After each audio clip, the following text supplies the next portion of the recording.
Хурдтай хөгжлийн төлөөх зэрэг урайндор Монгол Ардын нам ардчилсан намыг хамтарсан засгийн газарт орохыг урьсан. Гэтэл эргээд хамтарсан засгийн газрын гэрээг ардчилсан намыг зөрчсөн хэмээн үзсэн. Харин ардчилсан намын гишүүд дарга нар Монгол Ардын намын баг хурлын шийдвэртэй санал нэгдэхгүй байна. Гэрээ зөрчсөн гэдэг зүйлийг тодорхой өг гэдэг.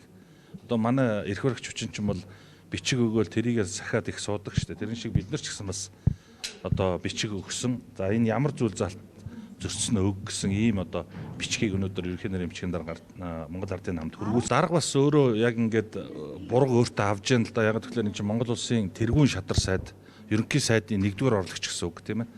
Тэгэхээр энэ асуудалд бас тодорхой хэмжээгээр улс төрийн эр зориг гаргаж өөрөө бас энэ дээр хариуцлага хүлээе гэдэг байдлаар үг хэлж явах шиг байлээ. За тэгээ мэдээж эн чинь ардчилсан нам чинь дүрмтэй институт. Тэгэхээр энэ одоо хүрээндээ энэ асуудлыг ярьж шийдэх бах. Намын даргач гэсэн бас шууд ингээд гараад одоо цүнхээ аваад гараа явчихгүй бах тийм ээ.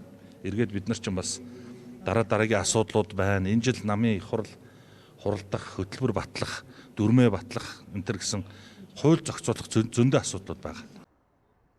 Төмөр зам нүүрс эдийн засаг гээд Монгол улсын орлого төсвийг ардчилсан намд хатгуулсан.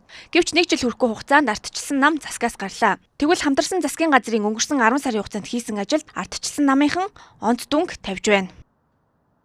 Олуулаа бай, хамтарч одоо хамтрын эвси тэгээд энэ 1 номерт нөгөө зоригийн одоо ирэмбийн дараалалаар ард иргэдийнхээ амьдралыг улс орныхаа асуудлыг нэг тавья гэдэг дээр л итгэл үнэмшил байсан. Энэ үнэмшлэр үндсэн хуулийн нэмэлт өөрчлөлт орсон. Энэ үнэмшлэр сонгуул явагдсан. Энэ итгэл үнэмшлэр хамтарсан засаг байгуулагдаад явсан. Тэгээд нөгөө айхтар ярьдаг жил 6 сар гээд олон дахин ярьдаг. Тэрэнд ихэвчлэн арчлынхныг буруутгадаг насандаач хүрэхгүй л асуудлыг ингэ шийдэж ш. Тэгэхээр энэ бол бас харамсалтай.